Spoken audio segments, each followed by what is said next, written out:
my boss was one time was like, while you're here, I want you to be here. I want you to work. I hope, whatever it is you're trying to do comes true. I hope your band gets a record deal. I hope you do this. And I was like, head in my hands, like, I have a record deal and I'm still here while I'm here, Yeah. And so Jeez, anyway. that's a super, like, I mean, I feel like that's kind of common where someone gets a record deal and they just, it's not as glorious as people imagine it. Like, most bands have record deals and still fail.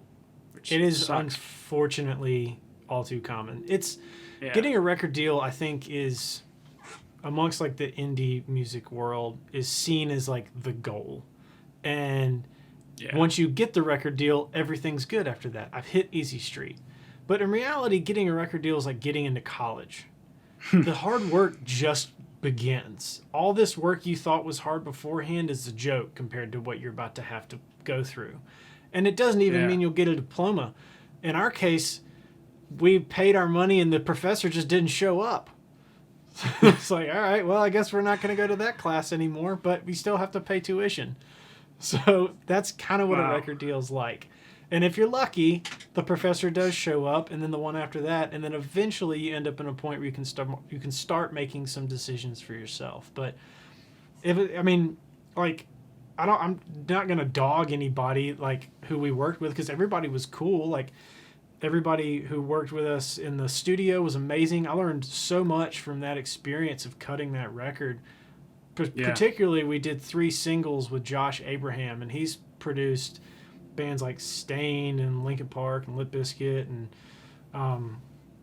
like Velvet Revolver, like all kinds of crazy stuff. And Ryan Williams engineered it, and he's done a ton of stuff like 30 Seconds to Mars, and I think he worked on Aquemini for Outkast, like crazy cool stuff. And so they were rad. And then the guy who signed us, Jason Flom, is the guy who signed about a quarter of the major catalog that exists on radio at any given time. And he was super cool to us too. Like, he wasn't a jerk. It just, there was a thing going on, I think, outside of us that we didn't know anything about, and it just ended up not working. Like, even Jason was really cool about it when he finally let us go. He was like apologetic. Like, man, I'm sorry. This just didn't work.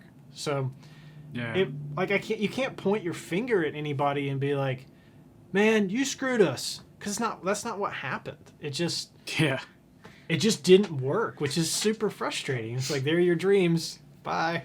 That's almost worse than not getting the deal in the first place, because it's like you had it, you felt like you made it, and then in reality, the college example is a nice way to look at it. Like, you got to a place where you kind of just getting started, and then it just kind of flopped, and then it's almost like going to college and then getting kicked out of college, Right, exactly. Yeah, so it was, I feel like I've sufficiently name-dropped and look like a douche now, but it was a really informative experience in my career, and it set me up for success after that in a big way because I learned so much, and it also like put a lot of wind in my sails to be like, hey, I can compete. Like, I can do this. Right, yeah. Somebody saw something in me and my bandmates that was worth something. So clearly I'm doing something right. I need to keep going. I think if not for that experience, I not necessarily would have given up, but I surely wouldn't have believed in myself as heavily and as soon as I did, I think.